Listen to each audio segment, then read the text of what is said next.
É impressionante esse último ponto que o Pedro tocou, né, do componente ser humano, pessoas, né? Então, acho que todos aqui podemos sentir-se orgulhosos de estar nesse segmento, de participar dessa transformação que está acontecendo no Brasil, né? A gente vai dar continuidade aqui, mas dois comentários. Eu esqueci de me apresentar, acho que estava um pouco ansioso aí com o início. Então, meu nome é Gadner Vieira, o nome não é muito fácil, né? Gadner. Sou membro da BCIP, a gente já se conhece aí há bastante tempo do setor elétrico, né? Com o Pedro. Também sou diretor comercial da M2M Telemetria, que atua no segmento aí na área de energia e iluminação pública, na parte de telegestão. Então, agradeço aí a presença de todos aí. Segundo, queria agradecer também a nossa audiência online, remota, né? Hoje a gente está vivendo um mundo híbrido. Temos mais de 100 pessoas aí já conectadas e assistindo remotamente, então agradeço a todos aí pela presença virtual. Interajam e compartilhem aí para que mais pessoas possam ter acesso a esse fantástico material. Pedro comentou aqui da importância, né, de todo esse conjunto, dos 4 P's, vamos começar a chamar assim, acho que é uma boa nomenclatura, né? E um dos principais etapas desse processo é a concretização da regulamentação, dos arcabouços jurídicos, né? Mas também a questão de ver isso dentro das perspectivas das próprias cidades, dos municípios, né? Do mercado de PPP. Então, nós vamos ter agora um painel que vai falar das perspectivas desse mercado de PPP e de IP, na atual conjuntura, como o Pedro até comentou ali, né? E aí a gente vai estar dando início a esse painel. Começando, eu não sei se a doutora Agnes já chegou. Tá legal, ela está a caminho, então, na hora que ela chegar, se junta a nós, né? Gostaria de chamar o Dr. Manuel Renato Machado Filho, secretário adjunto de Infraestrutura Social e Urbana, para compor o nosso painel. Por favor.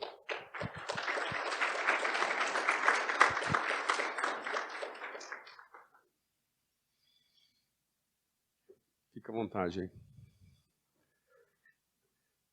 aí. Novamente, chamar a doutora Agnes Maraia de Aragão da Costa, diretora da ANEEL.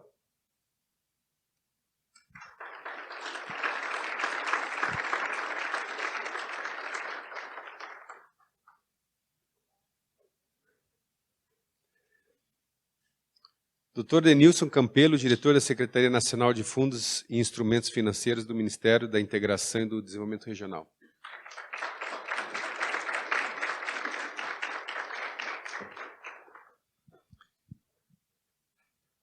E Dr. Edivaldo Nogueira, presidente da Frente Nacional de Prefeitos, que não pôde vir.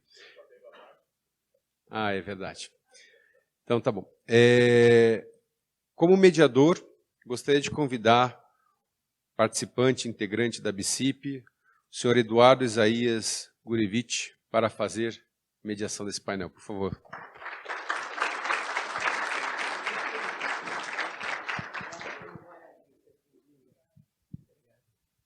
Obrigado. Eu vou sentar aqui mais no sol, né, porque a gente vai ficando velho, a gente não consegue ver as letrinhas, né, e o sol ajuda. Bom dia a todos. Que plateia bacana, né? Quanta gente conhecida, quanta gente boa. Obrigado pela participação de vocês. Antes de começar aqui o nosso bate-papo, sempre essas histórias, elas são interessantes. Eu estou ficando velho, então me permito repetir essa história. Alguém talvez já ouviu essa história, mas da importância da iluminação pública. Eu vinha de Paraty, isso em 2016, 2017. Eu vinha de Paraty, de carro, até São Sebastião. E saio de Paraty, final de tarde, e estrada, tudo um breu, tudo escuro, luzes ligadas, né? Aí saio de Paraty, entro em Ubatuba, né? Quem conhece o litoral norte, entro em Ubatuba também, tudo escuro, tudo esquisito, e aí passo um rio e entro em Caraguá. Falei, puxa, a luz se fez. Eu me lembro que estava tão iluminada a cidade que o posto Ipiranga, que per si já é iluminado, quem conhece o posto Ipiranga, a cidade estava mais iluminada do que o posto Ipiranga. E continuou, aí entra São Sebastião, de novo aquele breu.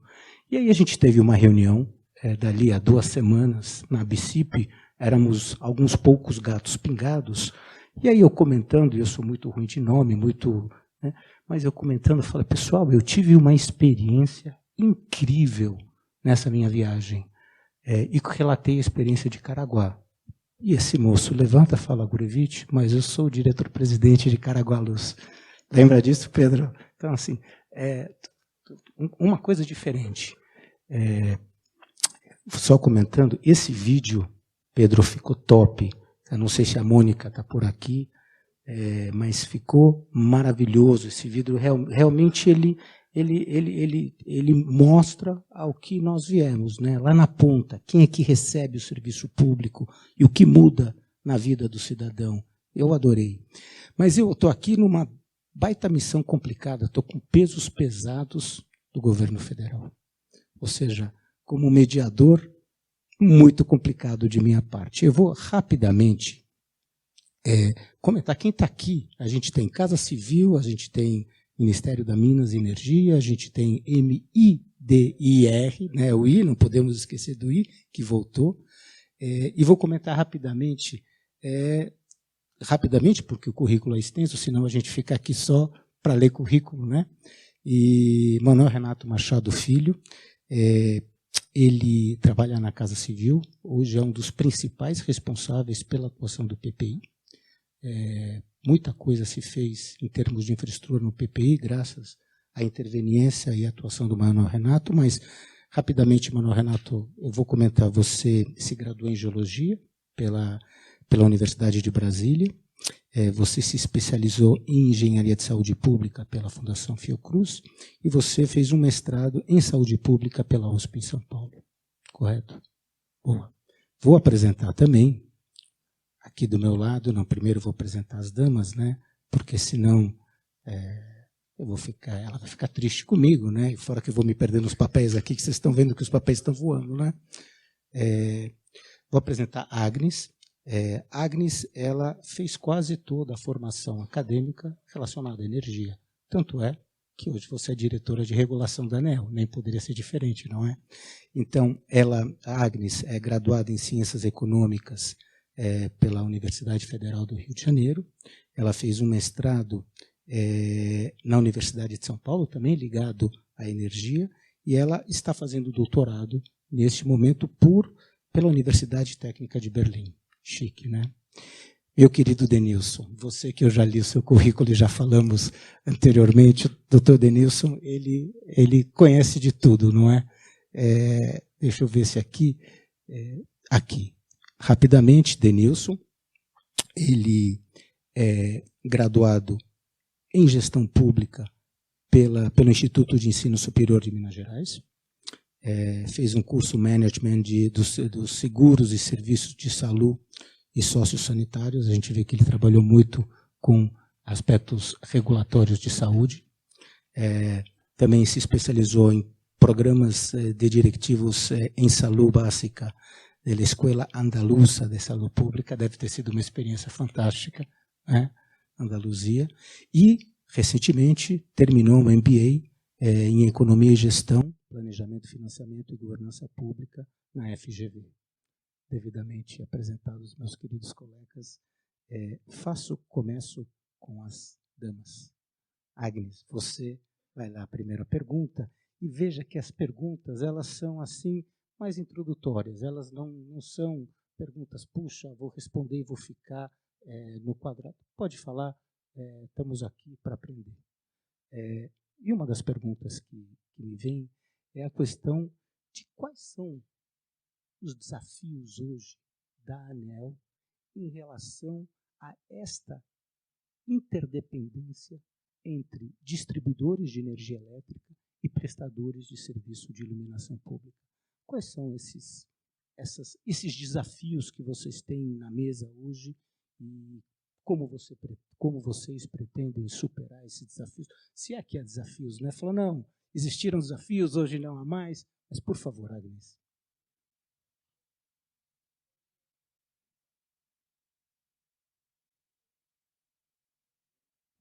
estão escutando agora, né?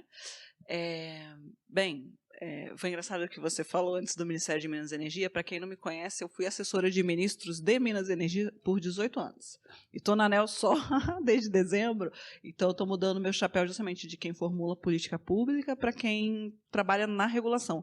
E por que eu acho que é importante falar isso? Porque quando a gente trabalha com política pública, a gente está trabalhando com regras gerais, grandes princípios, e é difícil você ver, de fato, o efeito na ponta. E agora, na agência, a gente vê isso muito mais de perto.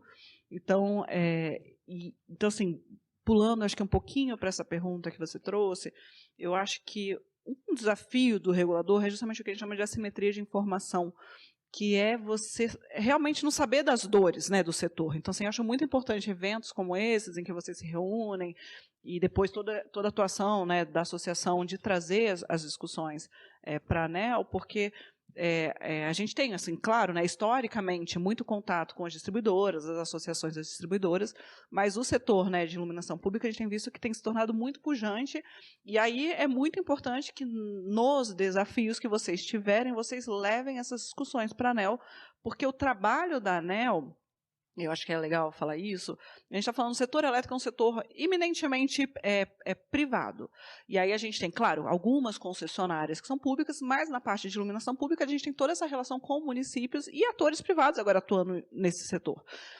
Então, o trabalho da ANEEL é justamente criar regras que facilitem a vida dos agentes privados. Não é ficar criando as regras discricionariamente para os problemas que a gente achar que existem. Eles têm que realmente existir para a gente poder lidar e orientar para que a atuação integrada de todos os agentes ela siga, né, a lógica do setor e não crie ineficiências. Então, por isso, assim, a gente saber o que de fato são os desafios vividos nos casos concretos é importante para a gente poder desenhar as normas que enderecem essas questões que hoje afligem um agente, mas futuramente pode afligir outros. Então, isso é muito importante. E aí, eu trouxe uma lista assim, de várias, digamos assim, do aprimoramento regulatório dos últimos anos em iluminação pública. E por que eu vou passar por eles, mas por que eu vou tratar disso? Primeiro, vou começar porque a primeira regra do que eu vi foi a Resolução Normativa 414 de 2020, que tratava da regularização de posse dos ativos de iluminação pública que estavam precariamente alocados às distribuidoras. Depois, um salto temporal, em 2019, uma resolução normativa e uma resolução homologatória tratando de uma outra questão interessante, que é reduzir o tempo de faturamento por estimativa, com um tempo específico por município, a partir de um PID regulado da ANEEL. Então, isso é outra coisa interessante a gente saber que existem esses recursos de P&D, e quando houver inovações tecnológicas que façam sentido para o setor, vocês também trazerem essas demandas, porque a gente pode colocar nos P&Ds estratégicos da agência se a gente vir que tem mérito, né, que pode contribuir para a sociedade. E aí, com base nisso, então, a gente viu que os municípios conseguiram passar por cima, né, de uma dificuldade de obter dados dos estudos do Observatório Nacional. Depois, em 2020, uma evolução importante, foi publicado o primeiro manual de instruções para o faturamento utilizando o sistema de telegestão. Daí, também, em 2020, uma resolução normativa 888, que, então, tratou de um novo marco regulatório para a iluminação pública, tratando de aprimoramento de questões como conexão, contratos, medição, faturamento, qualidade de arrecadação da COSIP na fatura. Depois, em 21, um aprimoramento, por outra resolução normativa 1000, um aprimoramento da resolução 888, e aí, em 2022, a resolução 1050, ela aprimorou a regra da classe de exatidão de medição de sistemas de telegestão, atendendo justamente a um pleito da BCIP. Então, acho que justamente assim, aí vocês veem o resultado, né, da gente levar essas discussões para a agência e tratar disso dentro do rito regulatório. E aí, depois, um despacho de 2022 tratou do novo manual de instrução para o faturamento utilizando o sistema de telegestão. Então, por que eu falei dessas normas? Que além de propor normas, a gente tem um desafio de fazer algo que se chama acompanhamento do resultado regulatório, que chama ARR, que é justamente pegar esses atos e ver na prática se estão dando o efeito que a gente esperava na hora que propôs os atos. Então, é bem importante, é um desafio, assim, a gente conta com os agentes para trazerem essas percepções e contribuírem, né, nesse acompanhamento do resultado regulatório. E, por fim, então, além da simetria de informação e acompanhamento do resultado regulatório, tem uma questão que eu acho que é muito sensível no setor elétrico, e eu acho que outras agências regulatórias também sofrem com isso, que é a judicialização dos atos regulatórios. Então, assim, e aí no caso da iluminação pública, a gente tem justamente uma judicialização das distribuidoras sobre a arrecadação da COSIP na conta de energia elétrica. E aí, então, sobre isso, a gente esse processo está com o desembargador relator Carlos Augusto Pires Brandão. A ANEEL já ganhou em primeira instância, né, e há ainda um parecer favorável do Ministério Público. Mas, de qualquer forma, a ANEEL tem que trabalhar. Então, assim, o que isso exige da agência? Né? Exige da agência de trabalhar muito próximo do judiciário para poder mostrar que todas essas decisões que são tomadas na agência, elas não são arbitrárias da cabeça dos diretores. Elas passam por um processo muito longo de discussão. E aí, nesse sentido, o que a gente está tentando nesse processo em específico é ou que o desembargador paute o processo, ou que ele pelo menos revogue o efeito suspensivo, né, da decisão dele. Então, assim, eu acho que seriam esses, assim, os desafios eles são muito mais relacionados a gente ter a real percepção da realidade e em que medida a regulação ela está atendendo, está atualizada, em que medida a gente precisa envidar esforços em aperfeiçoar, considerando que o processo regulatório ele não é curto, assim, é um processo que, para cada decisão, a gente precisa de pelo menos 1 ano de discussões e de propostas técnicas. Então, assim, é um pouco isso, né? A gente está sempre meio que correndo atrás de atualizar as regras para o setor. Mas, de qualquer forma, na iluminação pública, eu vejo que a gente percorreu um ótimo caminho, né? E eu vejo o quanto que a gente está numa situação muito melhor. E só ver a quantidade de gente que está aqui já é uma grande demonstração disso. Bacana, obrigado, Agnès. Vou fazer uma pergunta agora para o meu querido Manuel Renato. Tantas lutas e vitórias, não é, Manuel? Em outros setores de infraestrutura, seja bem-vindo, Manuel. E aí vai uma pergunta assim, uma pergunta grande, gorda, que aceita várias respostas e vários caminhos. Houve alguma mudança importante por conta da assunção do novo governo federal em relação às políticas para o PPI? Se você pudesse, muita gente aqui conhece o PPI de trás para frente, mas algumas pessoas talvez não sabem exatamente onde que está o PPI, a quem ele está vinculado, quais são as principais atribuições do PPI. Se você pudesse falar um pouco do PPI, que é a sua menina dos olhos de ouro, né, que você está lá batalhando firme e forte desde sempre. Por favor, Manuel.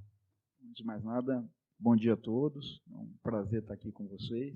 Eu agradecer as palavras gentis do Jacovino. É um prazer estar aqui novamente nesse evento, né, nesse fórum. E, Jacovino, é até emocionante ver a sua fala inicial, né, porque em tão pouco tempo uma evolução tão grande para uma associação e com resultados tão robustos, e mais do que isso, uma pegada humanista que não é comum ver na área de infraestrutura. Então, antes de mais nada, parabéns a todos os associados e às empresas que patrocinam, e a você que conduz aqui, junto com o Gorevitch e toda a equipe, a essa iniciativa muito importante. Né? Eu represento a Casa Civil da Presidência da República, já entrando na resposta do Gorevitch. O Programa de Parceria de Investimentos, é claro que ele mudou, ele foi transferido do antigo Ministério da Economia, que foi desmembrado, né, em várias estruturas, para a Casa Civil da Presidência da República, que é o órgão central de coordenação do governo federal. Então, compete à Casa Civil, talvez, entre outras tarefas, a tarefa mais nova é coordenar as políticas públicas.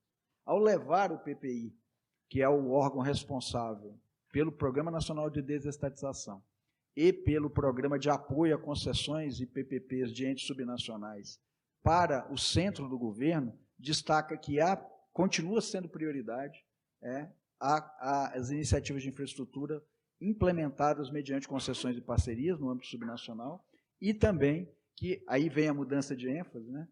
O governo federal está assumindo como uma das premissas fundamentais dar mais espaço para os PPPs. Até agora, a gente vinha trabalhando muito com concessões simples ou concessões comuns, não só por razões técnicas, mas fundamentalmente por razões econômicas, fiscais, né? Mas é necessário, para dar a guinada que se quer dar, para aumentar a representatividade desse tipo de contratualização nas políticas sociais, que as PPPs ganhem mais envergadura, né? E não só PPPs administrativas, mas também PPPs patrocinadas, inclusive com vislumbre de possibilidade de aportes públicos substanciais.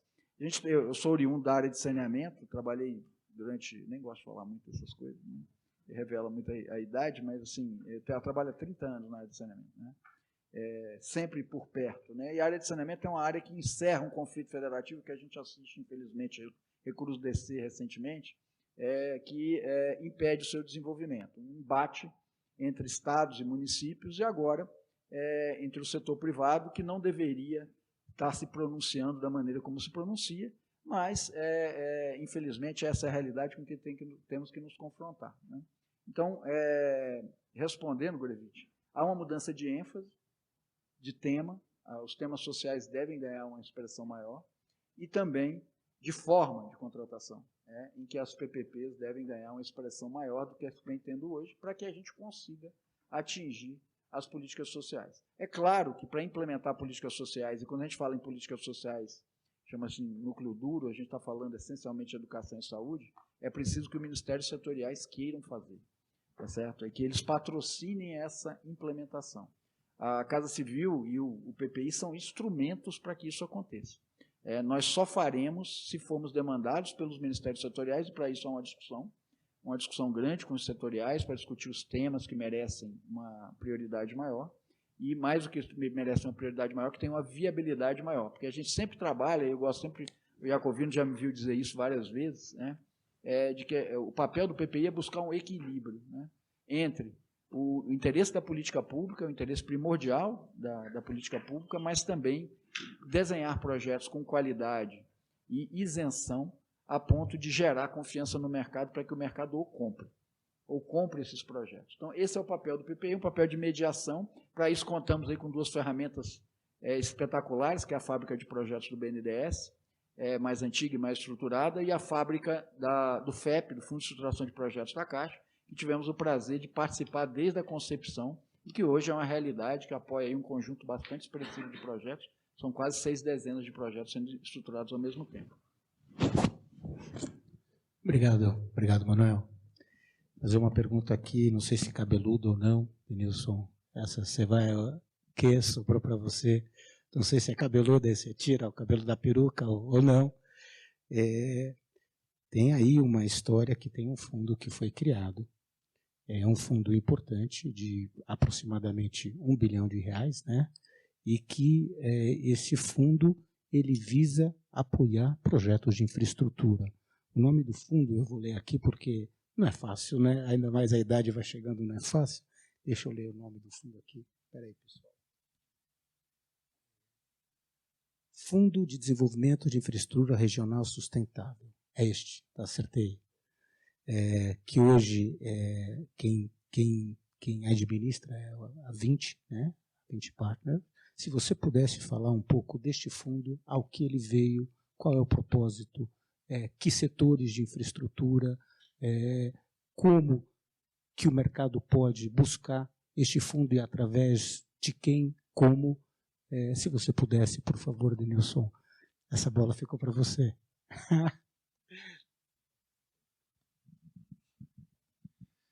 Bom dia a todos. É um prazer estar aqui em nome do Ministério da Integração e Desenvolvimento Regional.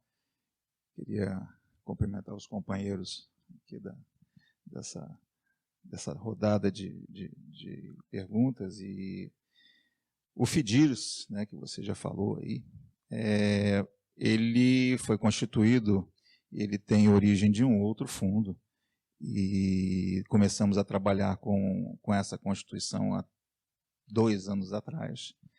E no ano passado nós fizemos a licitação do administrador desse fundo, ao qual foi vencedora a 20, não a 20, mas a BRL Trust, né, e que trouxe com eles a 20 Partners e a UI. É um fundo que nós ainda estamos trabalhando nele, né, inclusive em discussão com o PPI, com a Casa Civil, Manuel Renato participando disso e contribuindo. Existem muitas coisas ainda para serem adaptadas e em termos de regras, né?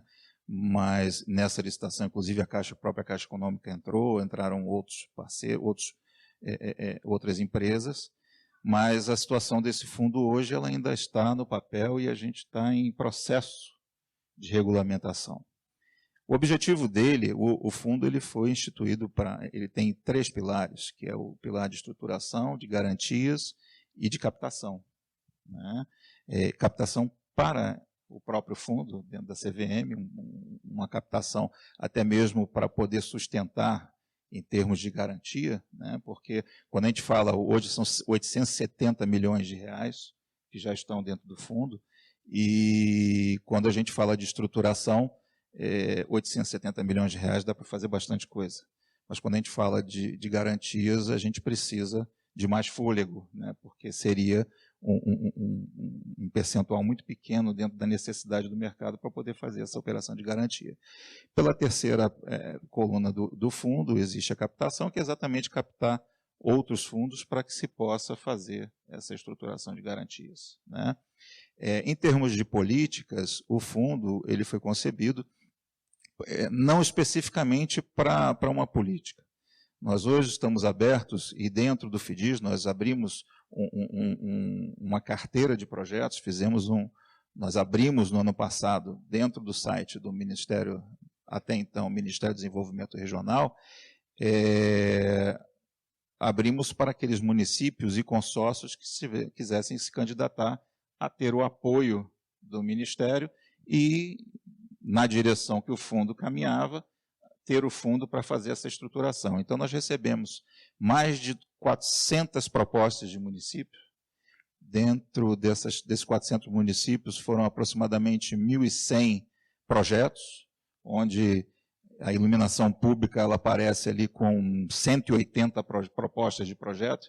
Desses 180, não são só municípios, então a gente tem aí 150 municípios e 30 consórcios, né, direcionados à iluminação pública e às outras políticas que até o ano passado faziam parte do Ministério do Desenvolvimento Regional, que hoje passaram ao Ministério das Cidades. Nós éramos, no ano passado, uma secretaria que era transversal a essas políticas do Ministério do Desenvolvimento Regional, e com a mudança esse ano, com a divisão do Ministério, onde se originou o Ministério das Cidades, o Ministério das Cidades levou algumas políticas, a maioria das políticas para lá, mas nós continuamos nessa transversal, né? O objetivo hoje do Ministério da Integração e do Desenvolvimento Regional é trabalhar as políticas dentro das estruturações, dentro das políticas regionais. Então, hoje, nós não trabalharemos mais com o município diretamente, e sim com os consórcios, associações, para trabalhar as políticas. E a iluminação pública faz parte disso, né? Tanto que hoje o nosso banco de projetos, a maior quantidade de projetos propostos são de iluminação pública. Ok? Denilson, obrigado. Só pegando esse gancho para depois fazer perguntas aos demais participantes, uma pergunta emenda na outra. Existe um fundo garantidor de PPP, criado lá pela lei de PPP em 2004, que existe um recurso importante também neste fundo. Este novo fundo que foi criado, ele vai abarcar FGP ou são fundos à parte? É a evolução da FGP. E uma pergunta assim, papum, concreta. Municípios ou potenciais concessionários ou concessionários que queiram acessar recursos desse fundo, seja para buscar uma garantia, seja para buscar financiamento, qual é o caminho? Bom, como eu te falei, nós ainda estamos estruturando o fundo, né? E dentro da política, esse fundo, por enquanto, ele está dentro do Ministério da Integração e Desenvolvimento Regional, e pelas políticas hoje do Ministério da Integração e do Desenvolvimento Regional, nós vamos trabalhar exclusivamente os consórcios, né, e associações. nós não vamos conseguir trabalhar diretamente o município. Quem vai fazer esse trabalho é o Ministério das Cidades. Ok? Vou passar para a Agnes, para depois passar para o Manuel Renato. Agnes, você comentou uma história, falou, olha, nós só podemos regular aquilo que nós somos chamados a regular. E muitas vezes não se sabe que a quem recorrer sobre um aspecto de regulação. Te faço uma pergunta. Aqueles concessionários ou municípios de iluminação pública que precisam de uma atenção específica da ANEEL em relação ao relacionamento com as distribuidoras, qual é o caminho? O que fazer?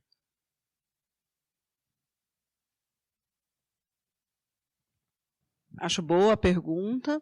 É engraçado falar sobre isso, né? Sobre a gente regular o que a gente é chamado a regular, porque é óbvio que tem o chamado a regular do que vem de mudanças nas leis, das diretrizes do poder concedente e tal, mas existe justamente as dificuldades já na parte, né, da vida real dos agentes, né? Então, e aí existem muitas formas assim dos agentes entrarem em contato com a ANEEL.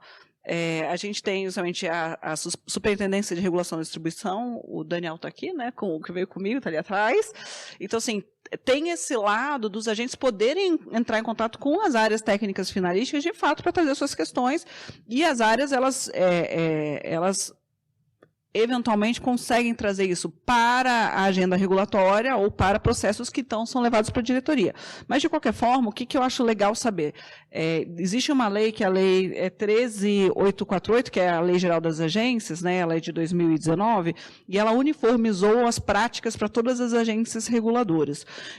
Então, tem uma parte que é justamente de iniciativa das áreas técnicas, eles vão fazendo os estudos, existe um instrumento que a gente chama de tomada de subsídio, então tem um tema que eles entendem promissor, então abre-se uma tomada de subsídio com perguntas, né? Então a tomada de subsídio não tem nenhuma proposta de ato, mas é perguntas para a sociedade, para os agentes, a gente está entendendo que existem esses problemas, e aí a gente então colhe esses subsídios para, daí com base nisso, fazer então um trabalho de proposição. Então, nesse caso, é possível que os temas, quando eles ganham um corpo e é enxergado como um problema regulatório, entrem na agenda regulatória da ANEEL. A ANEEL aprova anualmente uma agenda de 2 anos sempre, né, acho que são 15 macrotemas e 35 atividades, a de agora, mas assim, ela vai evoluindo, né, ela é muito evolutiva e ela é muito importante porque ela é tipo um mapa que a sociedade consegue olhar quais são os grandes temas em que a agência está trabalhando por 2 anos. Claro que nem todos os temas entram na agenda regulatória, então se são coisas muito específicas, né, a gente vai fazendo no paralelo. E aí, quando existe, então, um tema na agência regulatória, qual que é o rito? Isso está na lei das agências também. A gente tem que fazer análise de impacto regulatório, então, assim, uma proposta técnica, a gente tem que ver vantagens e desvantagens, quem ganha, quem perde, riscos associados, e a gente tem as proposições dos atos em si. E para cada análise de impacto regulatório e cada proposição de ato, a gente tem que fazer uma consulta pública, que ela é documental e tem duração de 45 dias. Então, significa, por isso que eu falo que o processo regulatório ele é longo, porque primeiro faz a tomada de subsídio, depois a área técnica propõe, aí faz uma análise de impacto regulatório, coloca em consulta pública para a sociedade e fala assim, não, vocês estão esquecendo de ver essa pessoa que está sendo prejudicada, ou esse grupo de pessoas está sendo prejudicado, beneficiado e tal. Aí depois tem a proposição técnica, vai para a consulta pública de novo, e nesse rito ainda pode ocorrer um que a gente chama de audiência pública, que são eventos presenciais em que os agentes podem fazer sustentação oral, mandar vídeos para trazer mais pontos que devem ser considerados. Aí, com base nisso, fecha-se, então, uma proposta técnica que sobe para a diretoria, então é sorteado um diretor-relator, na ANEEL é uma diretoria colegiada, são 5 diretores, e eles não são temáticos, então, os sorteios eles são realmente aleatórios, e aí o diretor tem que estudar o caso, e aí, com base nisso, levar uma proposta de ato normativo para a decisão. E aí, nesse rito todo, então, é importante dizer que, assim, que existem todas essas etapas ou opções de participação pelos agentes, e aí eu acho que só mencionando, né, a ANEEL passou por um peer review da OCDE, que realmente elogiou e enalteceu essa característica de transparência, de publicidade e participação das atividades da agência. Então, assim, eu sempre falo, né, que as agências reguladoras, mas eu falo pela ANEEL, assim, são um patrimônio, né, dos brasileiros, e a gente tem que realmente preservar isso, porque é um lugar onde de fato, a gente pode vocalizar demandas específicas, mas para serem tratadas dentro de regras, porque não é a gente justamente ficar com aquela incerteza de que decisões podem estar sendo tomadas para beneficiar A, B ou C, mas não, são regras que elas se aplicam a todos os agentes. Essa que é a lógica, né?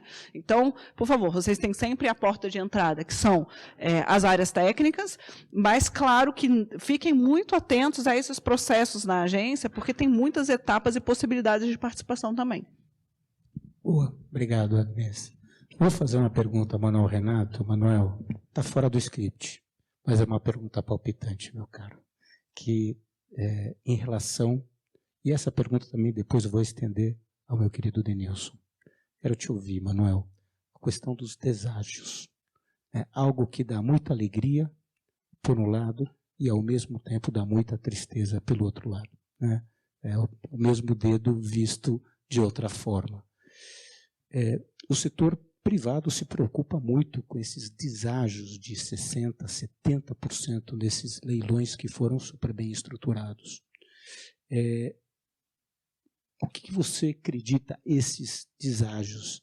E a pergunta que não quer calar é: de onde virá a receita para fazer face aos custos de investimento, de operação e manutenção, em face a esses deságios que vêm sendo...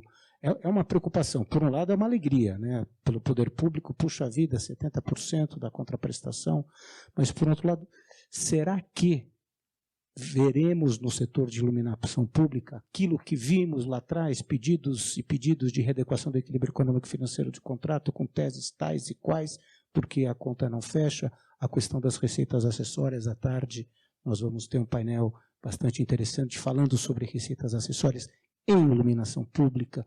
Mas queria te ouvir, está fora do script, mas é um tema palpitante em IP, é o que está acontecendo ontem, hoje e anteontem. Por favor, Manuel, e depois essa pergunta vai a você também, meu caro. Essa pergunta, não sei se tem uma resposta pronta e acabada, né? É a pergunta de $1 milhão aqui. Mas, enfim, assim, a gente tem participado bastante das estruturações de iluminação pública, né? Só para dar uma ideia para as pessoas que não acompanham, com as duas fábricas a gente já apoiou 18 projetos, são mais de 1 milhão de pontos, né? Porque tem cidades muito grandes, aí, algumas capitais de estado. Na carteira do BNDES já concluída temos Porto Alegre, Teresina, mais recentemente Curitiba. Na carteira do FEP Caixa temos Aracaju, Belém, cidades de grande porte, como Campinas, por exemplo.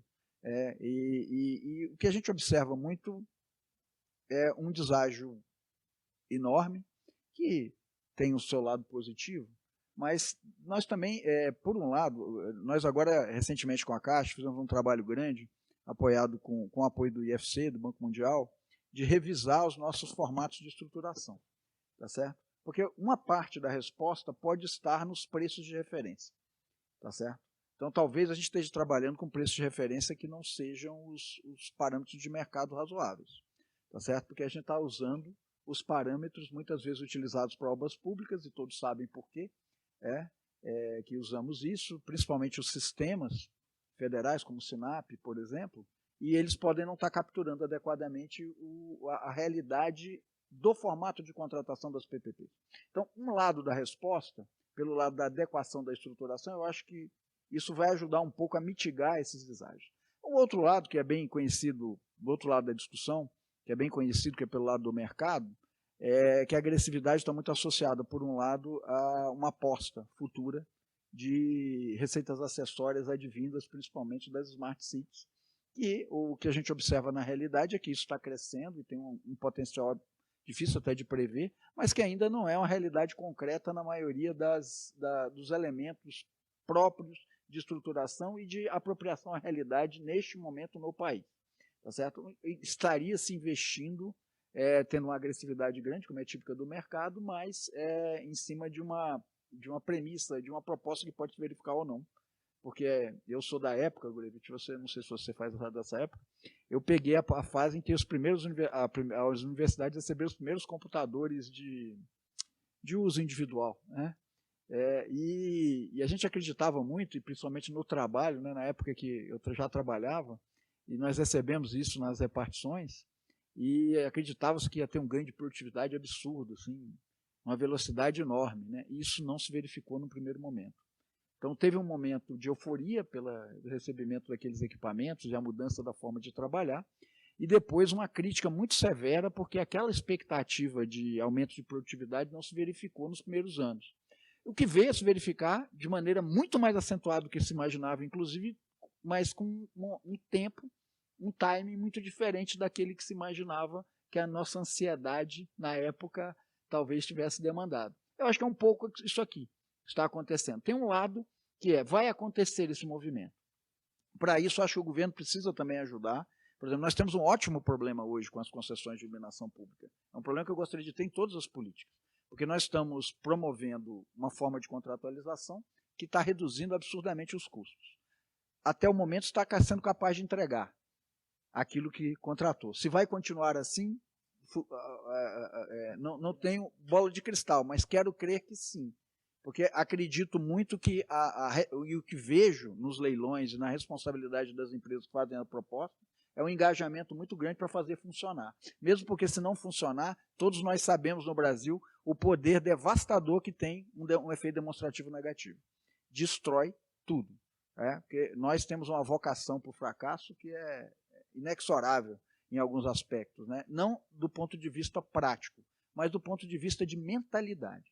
Tá certo? Então, assim, um efeito positivo ele agrega muito valor, mas um efeito demonstrativo pode ser desastroso para uma política. Então, eu acredito muito na responsabilidade daqueles que fazem a proposta pelo outro lado, de que eles estão fazendo com um equilíbrio que é capaz de entregar. Até agora, tem sido o que nós temos observado. Então, esse é um elemento importante dessa equação. Outra coisa tem um potencial, esse potencial é gigantesco, talvez até muito maior do que esses deságios estejam capturando, mas ele ainda não é uma realidade. Quanto tempo ele vai demorar para ser uma realidade? Não sabemos. Tá certo? Talvez precisemos ajudar. O bom problema estamos gerando recursos, esses recursos estão ficando nas prefeituras, e as prefeituras querem usar para atividades finalísticas e não estão podendo, por causa das restrições que a COSIP, a legislação lá do artigo 149 lá da Constituição, estabelece, principalmente depois da releitura que o Supremo Tribunal Federal fez. Tá certo? Então, talvez a gente tenha aqui uma agenda legislativa, eu já tive a oportunidade de discutir com o Pedro, a gente tem uma proposta de emenda constitucional aguardando uma oportunidade desde o ano de 2020, já foi bastante discutida no âmbito do governo, que permitiria que a gente utilizasse esse excedente da iluminação pública, da contribuição de iluminação pública proporcionado pelo nosso bom problema, né, pelas economias que nós estamos proporcionando para outras funcionalidades que estão vinculadas à infraestrutura de iluminação pública, certo? Mas que ainda aguardam a oportunidade para que agora no novo governo, voltamos à discussão, tá certo? Talvez haja uma nova oportunidade legislativa a caminho, né? Uma outra discussão possível era trabalhar na direção de não precisar mexer na Constituição, né? Mas há riscos inerentes a isso, que não são desprezíveis e tem sido o caminho que nós temos evitado, tá certo? Porque a gente não quer perturbar o setor com iniciativas jurídicas que possam não se sustentar no tempo, ainda mais com um tipo de contratualização que exige um horizonte temporal de amadurecimento como o nosso, esse que nós estamos falando aqui. Então, assim, não sei se respondi a sua pergunta, Gurevitch, mas eu acredito que isso vai se verificar, mas não no tempo que muitos imaginam. Tá certo? É isso. Mas você está vendo o copo cheio, isso é bom, né? Não o copo vazio. Essa é uma boa leitura. Obrigado, Manuel. Meu caro, você, essa pergunta espinhosa aqui. Ela é espinhosa, mas o Manuel Renato já fez o grande favor de ser bem abrangente na resposta dele. Em termos de mercado, eu vou fugir um pouquinho disso, do que o Manuel falou, que nós estamos no começo dessas estruturações, é uma coisa nova, está tendo um boom, né, dessas operações, e normalmente o mercado ele fica agitado quanto a isso e ele fica muito incisivo na hora das propostas, né, e todo mundo quer começar a participar desse mercado.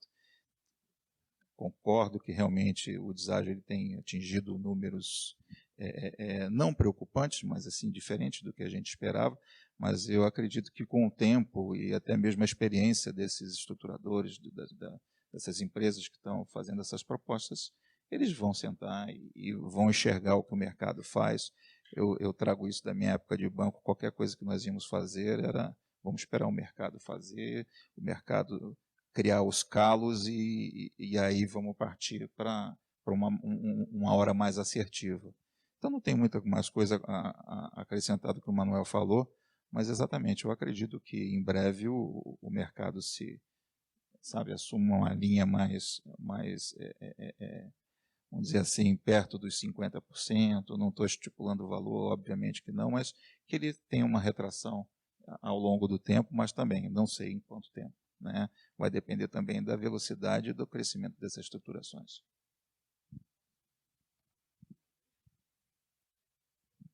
Por favor.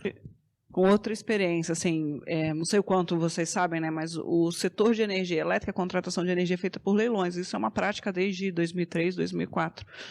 E não só, né, a contratação de energia, mas a parte também dos leilões de transmissão também. Então, o que a gente observa é que, realmente, no começo, às vezes aparecem, né, uns agentes meio aventureiros, e eu acho que existe uma curva de aprendizado que é muito importante, tanto para quem participa, quanto para quem faz os desenhos dos projetos, né, e porque para a gente que precifica, porque, de fato, tem uma simetria de informação muito grande. Então, assim, eu acho que é normal essa inquietação no começo, mas eu entendo também, eu enxergo que é uma curva de aprendizado e com o tempo, assim, a gente ganha maturidade, né? Tanto para quem participa dando os lances, quanto para quem desenha, né, os projetos e precifica, né, os projetos. Obrigado, Agnès. Eu vou fazer uma proposição, se vocês assim me permitirem. Há uma pessoa aqui que que eu gostaria de chamar para ouvi-lo. Ele está estruturando um projeto bastante ousado e inusitado de iluminação pública, exatamente do lugar de onde vocês vieram ontem à noite e hoje pela manhã. Ele é o presidente da SEB, o Dr. Edson Garcia, ele está aqui. Eu gostaria de convidar o Dr. Edson, se ele está por aqui, está ali. Cara, o Dr. Edson, eu queria que ele comentasse, porque é uma estruturação totalmente diferente. Nosso escritório teve a sorte de assessorá-los, mas geralmente me perguntam, Gurevitch, como que é a estruturação da SEB, e nós estamos sob o manto da confidencialidade, e a gente não pode falar nada. Então, trago aqui Edson Garcia, que vai comentar rapidamente, meu caro, que vai comentar rapidamente o que é esta PPPPP, né? Porque eles são 5, né? Pública. Edson, por favor, Edson Garcia, presidente da SEB, um projeto bastante interessante que está sendo estruturado e levado adiante pelo GDF. Por favor, meu caro, obrigado pela visita.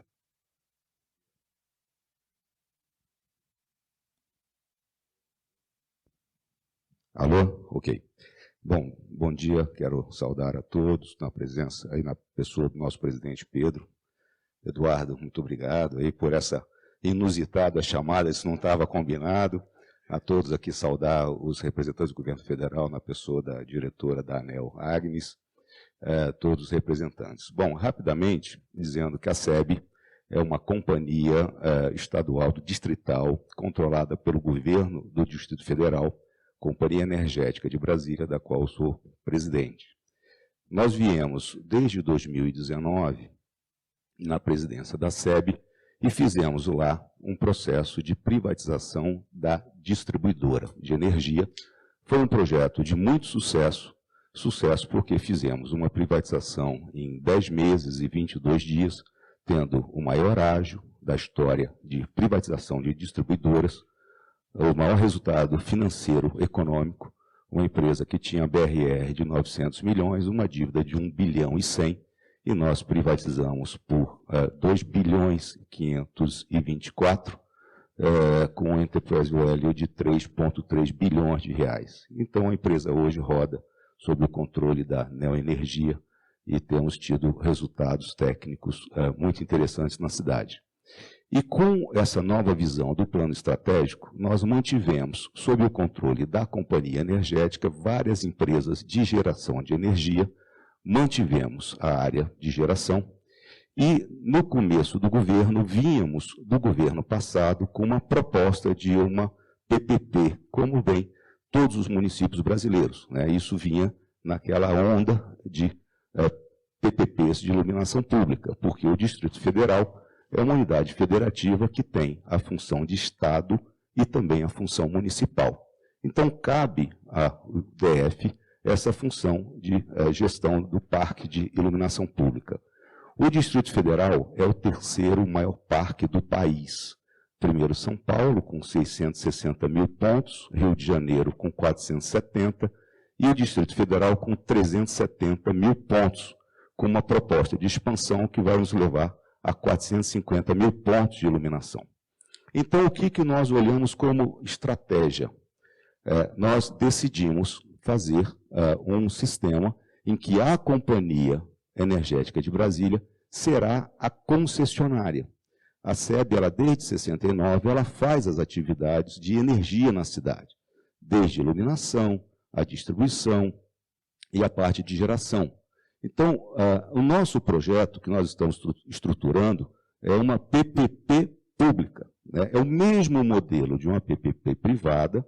Nós criamos uma empresa nova, uma subsidiária, que é SEB Iluminação Pública, e essa empresa ela tem um projeto de lei hoje na Câmara Legislativa, em que o poder concedente outorgará à companhia SEB a concessão pela iluminação pública. Ela é uma empresa nova, né? Ela não tem nenhum problema de passivos, ela é uma empresa que tem a capacidade de ser uma gestora. E nós temos capacidade financeira hoje. É uma empresa superavitária, nós distribuímos dividendos, né? Sem o não recorrente da venda da distribuidora. Nós fechamos o exercício já divulgado a mercado, porque a SEB é uma companhia aberta, listada em bolsa, então já divulgamos a mercado, tivemos um resultado, lucro líquido ajustado de 196 milhões de reais. E nosso estudo dos investimentos necessários para trocar os 370 mil pontos de LED no DF, já com a previsão de expansão, porque nós já substituímos 106 mil de 19 para cá, com CIP, com ZIP, né, no caso, nós precisamos de um CAPEX de 350 milhões. Então, nós temos capacidade de uso de recursos próprios para fazer os investimentos.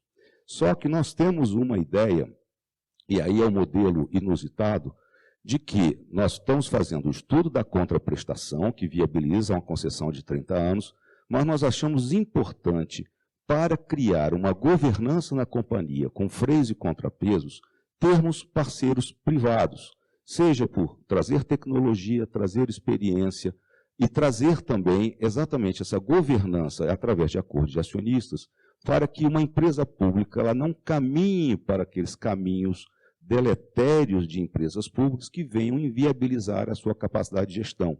Então, essa relação público-privada, numa gestão compartilhada, mas sob o controle público, que é o nosso desenho do projeto, que pode ser muito interessante para que esse projeto vá adiante.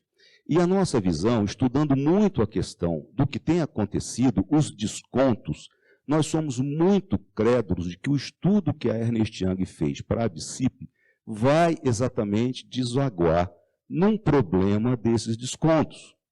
Eu não acredito que um desconto de 72% que foi dado por uma grande multinacional no Brasil, uma das maiores operadoras, de 72% no Parque de Curitiba, tenha algum desajuste, seja de quem fez o cálculo da contraprestação, seja de quem fez o cálculo do desajuste.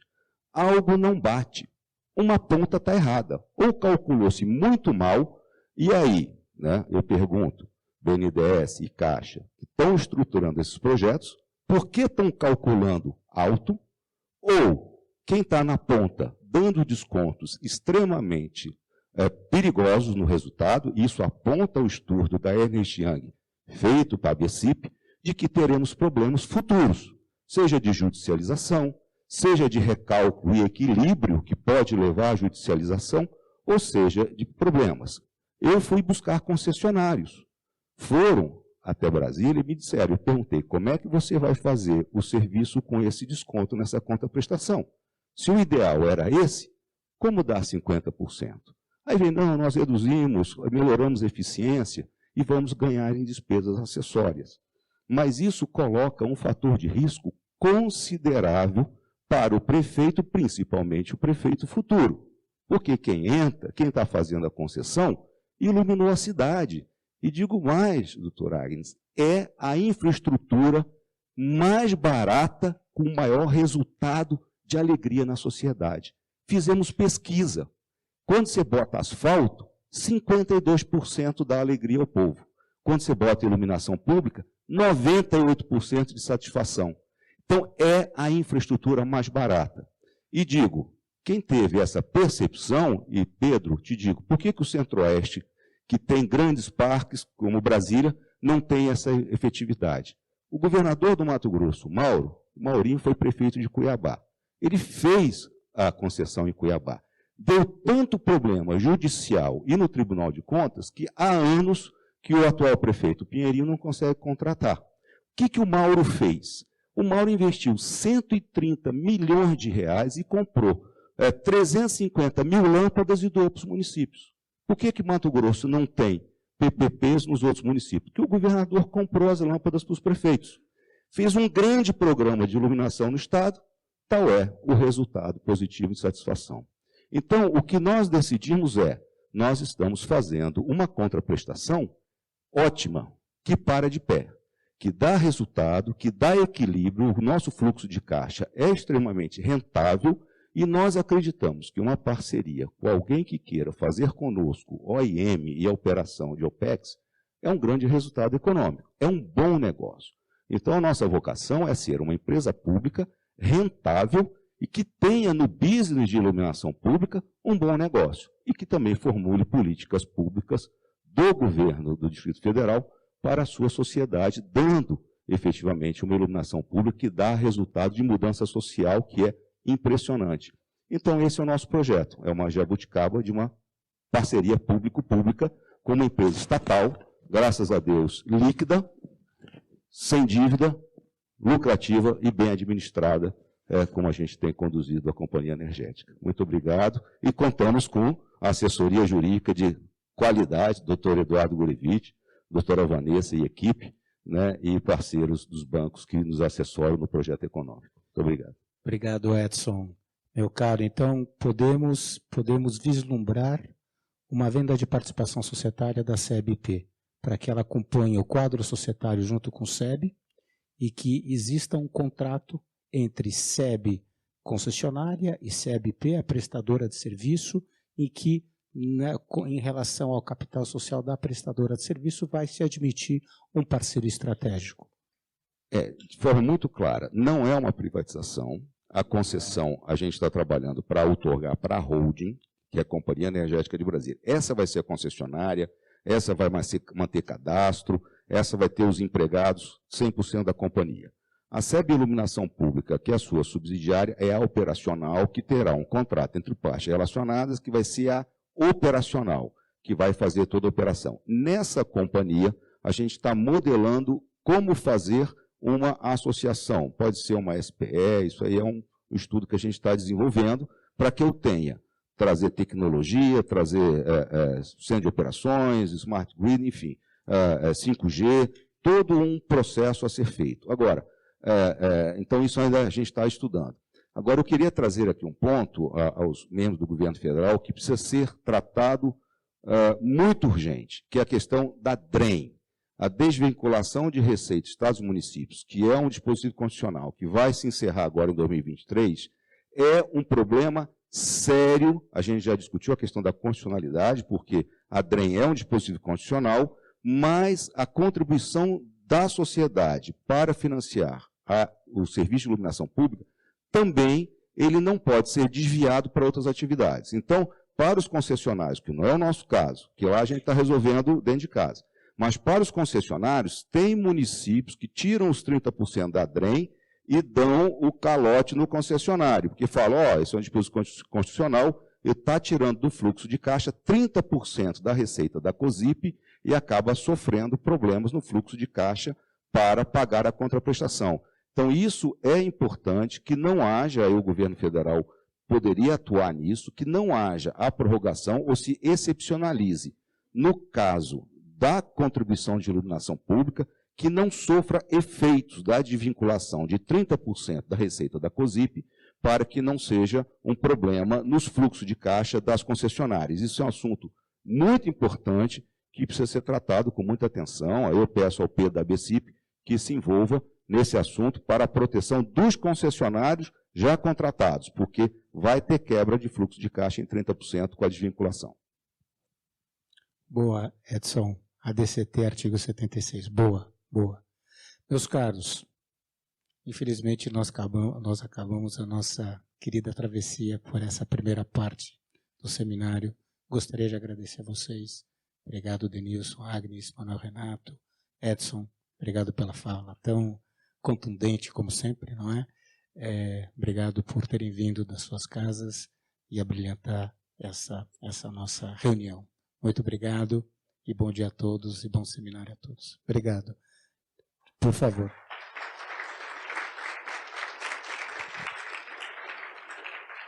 A gente reservou 5 minutinhos para 2 perguntas. 2 perguntas. Tá todo mundo sabendo de tudo aí. Vamos lá, pessoal. Participação. Estamos abrilhantados aqui com um painel fantástico.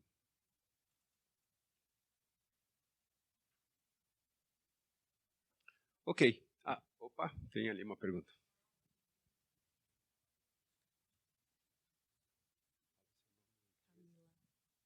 Olá, bom dia a todos. Bom, meu nome é Camila, eu falo da empresa Lira M2M, então nós fornecemos conectividade. Estou gostando muito das informações e me atualizando bastante. Estou muito focada nessa parte de Smart Cities e eu gostaria de saber de vocês como que está isso, como que está essa comunicação para vocês em relação a Smart Cities, em relação à tecnologia. Basicamente, nós fornecemos SIM cards e nós entregamos a plataforma de gestão. Então, como que é essa comunicação para o governo, para essa parte pública? Obrigada.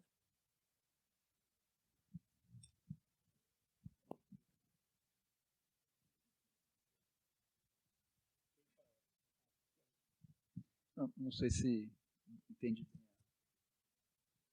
Para quem é pergunta, minha cara? É importante, senão aqui vai haver um estresse. Para quem é pergunta? É efetivo. E comente. Doutor Manuel Renato? Vai lá, Manuel. Não sei se entendi bem a pergunta, mas o que eu posso dizer é um testemunho que a gente tem visto nos projetos que temos ajudado a estruturar com a Caixa e o BNDES, é que há uma disposição grande dos municípios, que são os poderes concedentes, de internalizar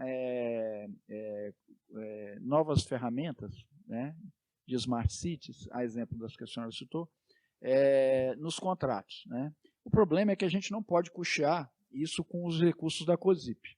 Para ver aqui um bom exemplo do conflito que se encerra, né? Inclusive em torno das desvinculações de receita dos municípios. Se você pegar quase todos os municípios, principalmente os médios e pequenos que praticam isso, eles estão demandando lá na Frente Nacional dos Prefeitos e na Confederação Nacional dos Municípios nesta semana, justamente a prorrogação das DRMs. E você tem o interesse contraditório, né, contrário, porque também assiste a razão a reclamação que muitas vezes esse recurso não é utilizado para a sua finalidade principal. Né? Então, existe um conflito de recursos. Mas nós estamos gerando um bom problema, que é a economia, e a economia gera recursos excedentes, que, no caso das estruturações que nós temos ajudado a estruturar, que são essencialmente municípios médios e grandes, nós estamos entrando agora nos municípios pequenos através dos consórcios públicos e estabilizando uma solução, principalmente com a ajuda da Caixa Econômica Federal, que nós estamos... e lá a realidade é bastante diferente dos médios e grandes. Tá certo? Existe a intenção sincera dos municípios, e o governo federal gostaria de ajudar nisso, de contratualizar outros tipos de serviços. O problema é como custear isso. Tá certo? E nós temos uma oportunidade, que é a economia que estamos proporcionando. Se nós permitirmos que os recursos da COSIP excedentes, e aí atendendo a demanda já do presidente da SEB, eles possam ser utilizados para outras funcionalidades que não as precípuas ou estricto senso de iluminação pública, mas que dependem de alguma maneira, da infraestrutura de iluminação pública. Essa é a estrutura, essa é a intenção que a gente tem discutido, acalentado já há alguns anos essa ideia, não é uma ideia exclusiva de nossa parte, é uma discussão que já vem com o setor há um bom tempo, e acreditamos que esse caminho é um caminho possível. E ele vai ajudar a expandir o mercado de smart cities e a internalizar e dar concretude para esse mercado. Porque eu acho que quando a senhora fala em comunicação, eu acho que tem uma dificuldade grande, principalmente para os tomadores de decisão de nível municipal, mas eu não diria só municipal, não, até dentro do próprio governo federal, de concretizar isso em algo, elementos fáticos. Né? De que nós estamos falando, afinal de contas? Tá certo? E essa discussão, acho que deveria haver um investimento maior, porque são muito poucas pessoas que conseguem transformar esse discurso em algo concreto, inteligível, não só para os prefeitos, tomadores de decisão, mas principalmente para a população. Tá certo? Porque esses elementos que eu chamo de fáticos ou de concretos é que podem fazer com que se mude essa percepção de que vale a pena ou não vale a pena essa questão. Agora é uma discussão que a sociedade vai ter que enfrentar. O Fórum Adequado ao Congresso Nacional, a gente tem discutindo, é uma oportunidade, né, para apresentar essa discussão de uma maneira ordenada, para que isso não entre como uma carona, porque é um assunto que merece uma discussão aprofundada e uma reflexão da sociedade. Mas os interesses estão muito bem postos. Mas a pergunta foi excelente porque vai dar sequência a esse assunto durante os próximos painéis. Né? Então, aproveitaria aqui para novamente agradecer a presença e a contribuição de todos. Tivemos excelentes debates e perguntas e algumas respostas e algumas outras perguntas inquietantes que vão ficar e ser debatidas durante o dia e durante o nosso processo aí. Mais uma vez, muito obrigado, uma salva de palmas aí.